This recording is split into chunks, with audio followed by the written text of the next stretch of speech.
So after a couple of days, I am finally getting around to doing it, the Supergirl Season 6 review. Please note that everything that I will say in this video is just my very own opinion. My name is SDubNation, and you are free to comment down below. What did you think of the Supergirl Season 6 finale, as well as the season as a whole? Please note that the structure of this video is going to be 1/2 episode breakdowns, and the last half is just going to be an entire season review. And also, since this series finale decided to have 2 episodes as its finale, I'm going to do both of the episodes. So I'm going to do episode 19 and episode 20, both in the beginning of this video. Time codes will be down in the description. And the last half of this video, like I said before, is just going to be a full-on season review. Time code to that is going to be in the description as well. Like, comment, and subscribe, guys. With that being said, please don't forget to come back in the following days for rankings of all Supergirl seasons. And with that being said, let's move right into our episode breakdown. So episode 19 feels like a prelude to the actual finale, but it's also a finale at the same time. It felt like these 2 episodes just had 2 different finales to them, or like they were just 2 separate entire stories. And that's the whole reason why I wanted to cover both of these episodes, is because episode 19 feels a lot more like a finale to the overall season, whereas episode 20 feels like a finale to the series, but there's no build up to it, and I will get into that later. But Nixley is very non-villainous in this episode. We have a great emotional scene with Alex and Kelly showing us why we love the character. I'm just gonna breeze through this episode so we can get to episode 20. By the way, Nia and Brainy manages to find the Destiny Totem, and at the sight of the Destiny Totem, Alex and Kara debates each other's plans, again showing us why we love Alex as a character. Brainy comes up with an idea for Supergirl to absorb most of the sun's energies to boost her powers against the battle with Lex and Nixley. And I just love that they have an analogy to the God complex inside of this, because inside of the entire series, when going back to rewatch the entire series, I can tell in almost every season, they give Kara crap. The fact that she feels like she has a God complex, I love the fact that they focus on that inside of these seasons, mainly inside of season 3. But also, yeah, this episode did show that Kara does have a God complex type of feel. Also, Lex is a punk. He tries to kill Esme for the love totem. Nixley saves her, and the love totem is then revealed, showing us that Nixley loves Esme in some type of way. And half of the Super Friends go for the exchange with Nixley, while Supergirl uses the satellite to absorb the energy. The citizens begin to panic and try to turn on her when they don't even know what she's doing. So, like, the citizens are like, I thought Supergirl was supposed to be here to protect us. Why is she doing this? They never really state inside of the episode that it's doing something bad to the city.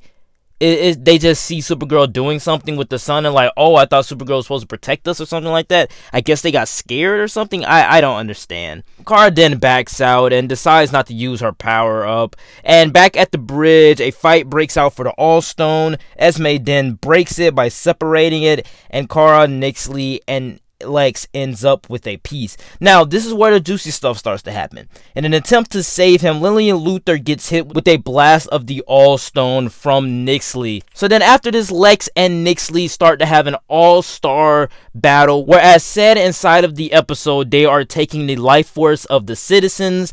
But the way that they portray this is weird, though, with the citizens of National City becoming black and white. Their life force is just draining because, you know, the All-Stone powers are all of the totems combined. So it is the humanity of people, their love, and, you know, all of that stuff fading away from them. And then it just, they're just black and white, which is weird. That sounds like something that would come out of a cartoon, not an actual live-action show. So then after this, Kara discovers Orlando giving a speech to the people of National City to try to empower them. And she can see as he's turning from black and white to back into color. And the people that he's inspiring, they turn back into color. So then she gets an idea of what to do. That's the end of episode 9. Let's move right into episode 20. So then episode 20 kicks off with Lillian and Lena having a closure moment. Finally, Lillian confessed to Lena that she put dampeners around Wayne Manor to suppress Lena's powers. So then she can have like a normal life or something like that. I believe that's the case. After this, Kara returns to debrief the team about what they should do in terms of empowering the people of National City. Using combined tech of Brainy and Lena's spells, Supergirl is able to make a really amazing speech that is projected into the minds of the citizens. This turns them from gray to in color. Now, by empowering the city, Lex and Nixley are then depowered, as said inside of the episode. Now, during the standoff, Lex and Nixley call in reinforcements. Awesome seeing the past villains. I mean, Nixley, she brings in the stuff that happened inside of this season, but Lex, he brings in stuff from all over the season. Honestly, I squealed when I saw Red Tornado. I did not think that Red Tornado was going to be in the finale. I love the fact that they included in Red Tornado inside of this finale, even though he didn't really do much. Because let me tell you this. The first 10 minutes, the first 11 to 12 minutes of this episode is the downfall of Lex and Nixley. The first 10 to 12 minutes. That's it. I would even be generous enough to say 16. But the rest of it is an entirely different story.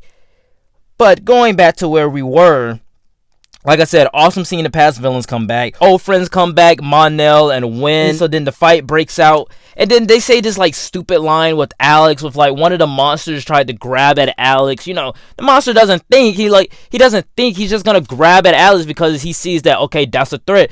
I'm on somebody else's side. Okay, I'm gonna go grab that person. And then Alex backs up and then looks at it and says, I didn't give you consent. And then just... that was such a dumb line. Like, you didn't have to say that. I am a defender of Supergirl when it comes to things like this. When it comes down to the agenda, by the way, I was wrong last year. If you guys ever saw the video about the why Supergirl was canceled, they put like an agenda inside of the show. That's what I said in that video. I was wrong. There really isn't much of an agenda. It's just from the outside you look at it that way.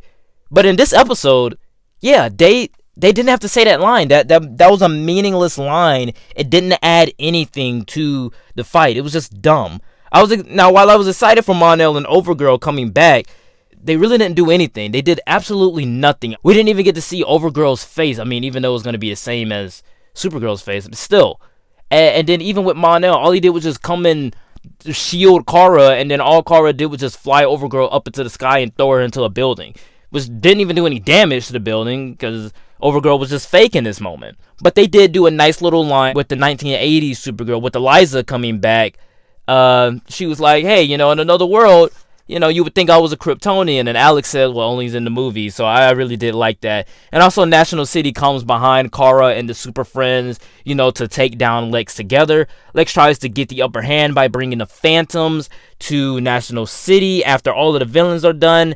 And only for them to smell fear on Lex and Nixley and take them up into the Phantom Zone. Now, I love the way Lex went out inside of Season 4. It was the perfect way for him to go out, with Lena killing him, but also him outing Supergirl's identity to her. He won in the end inside of Season 4, even though he died. He didn't win this time, and he just gets sent up to the Phantom Zone. I think it would have been even better if he just would have died. If he just would have, got shot or something like that. But no, he gets transported into the Phantom Zone because the Phantoms smell fear. I didn't even think that Lex Luthor was even capable of fear, in my opinion. So yeah, punk way Lex goes out. Then we have a funeral for William. I thought that was really nice. And then Mon-El lets Kara know that basically he's never coming back to this timeline and that they cannot be together. And once I saw that, I already knew Twitter was going to rage. Brainy says goodbye to Nia, and 3 weeks later, while Kara is preparing for Alex's wedding, she questions her purpose. Now, this is where the other storyline comes into play. And as I said in the beginning, there are 2 finales for just this overall series finale, and one of them focused more on the season, whereas this one tries to focus on the entire series, but there was no build up to it. And this is where that comes into play. Now, while she's questioning her purpose, she gets a call from someone. And that someone is Cat freaking Grant. Love that. I love that. I loved her coming back. W cameo. Cat Grant tells her that she wants her to be her editor-in-chief because she rebought Catco. Amazing cameo. They did that so perfectly well. Loved seeing Cat Grant bad. I love Cat Grant. The next day is Alex and Kelly's wedding. Beautiful scene between Kelly and James. I love them talking to each other. I love James calling his sister a woman of grace. Loved that. I loved all of that. And just a beautiful wedding. No Nazis this time. Brainy comes back to the past to be with Nia, so he just says Spruck the entire timeline that he's from. I guess everybody will die because Brainy doesn't want to join the big brain. Kara and Wynn sings as Kelly walks down the aisle. They sing the We Belong to the Light. You guys know that song, We Belong, from Deadpool 2. I don't know the lady who sings it. All I know is that her name is Pat. God, I love that song, though. I love that song. When they were singing the song, like, we belong, I was singing along, too. Kelly and Alex say beautiful vows, and then after this, we have a fun reception, as this is when the show finally felt like the end was coming, in my opinion. We get to see the OG Super Friends again, talk about, where they used to meet up at in the first season. Just the nostalgia just hit me. Because I remember when I was watching those episodes of them meeting in that room, Barry coming in from season 2, just all of it was just pretty cool, pretty nice to just see them talk to each other, even if it was just for like 30 seconds until Lena interrupted it. And then one last time, Cat Grant calls Kara again and gives her one last wisdom-filled advice pep talk.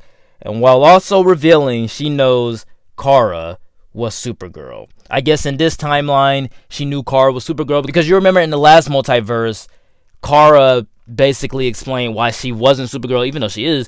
She explained why she wasn't Supergirl by using John Jones.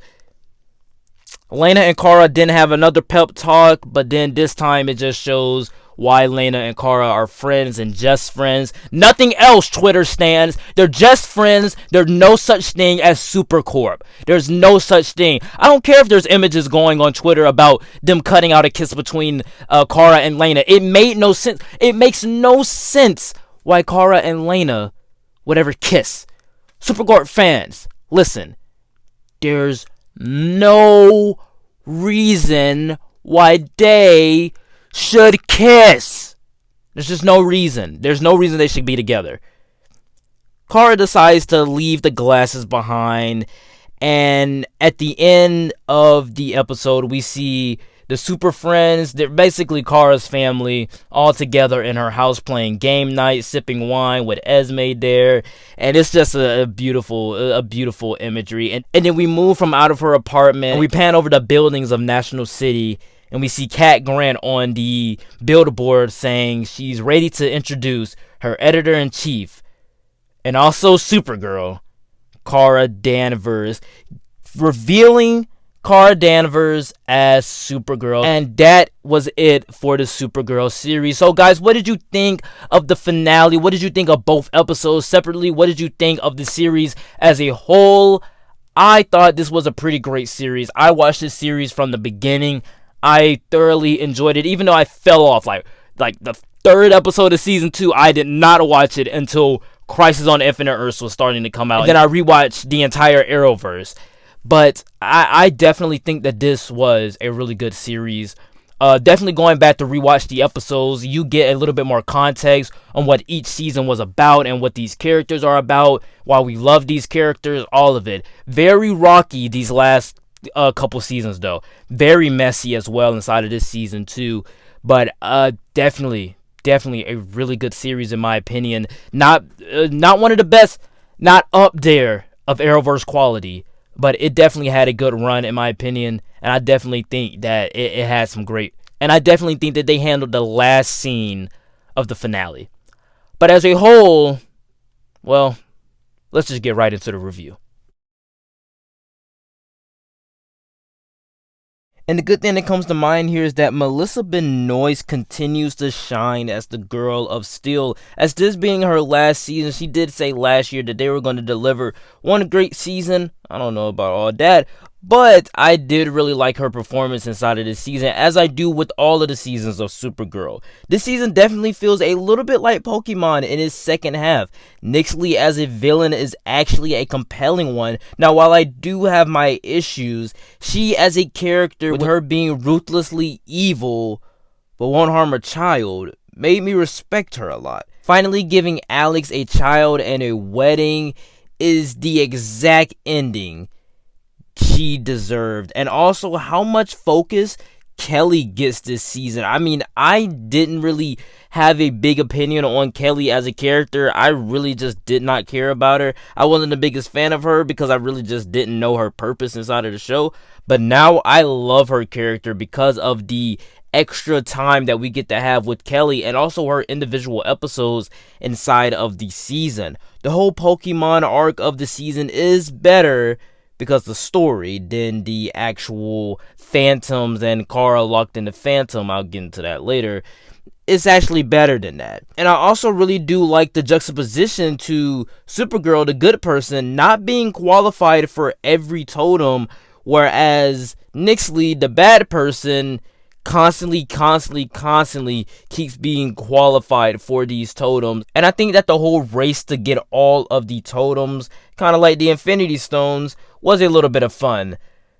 But while Melissa Benoist did say they were going to deliver one great season, I gotta say, let's just move on to the bad. And the bad thing that comes to mind here is that Lex is disrespected. Lex Luthor was a powerhouse in season 4. Okay, in season 5, but I get it. He didn't want to blow his cover because, crisis happened. But season 6, they disrespected Lex so hard. I mean, honestly, the first couple of episodes that he was in, alright, that's fine. You took care of Lex. But when he came back in the last half of this season, I lost all respect for Lex Luthor. He fell in love with this alien. Number one, Lex Luthor would never fall in love with an alien. Not that I believe. And I definitely wouldn't think that Lex would be saying different things like, you're the love of my life and everything like that, even if he's from the future. I just don't understand the disrespect to Lex Luthor inside of this season. And also the disrespect to a lot of the male villains inside of the show. Throughout the season, Supergirl tries to reason with Nyxly. She tries to see the different side of Nyxly. She's like, hey, we need to try to rehabilitate her. We know that there's still good in her. But they say that about every female villain. The male villains, not so much. Not trying to say that there's an agenda here, but it sounds like an agenda here. But also, this season was just messy. Messy on everything. To the writing, the arcs, the storylines, the CGI. It felt like this was the laziest and cheapest Arrowverse season this year, and easily one of the worst. I mean, it's one of the laziest and cheapest in terms of, like, it just didn't look good. It didn't look good, and the writing just wasn't there.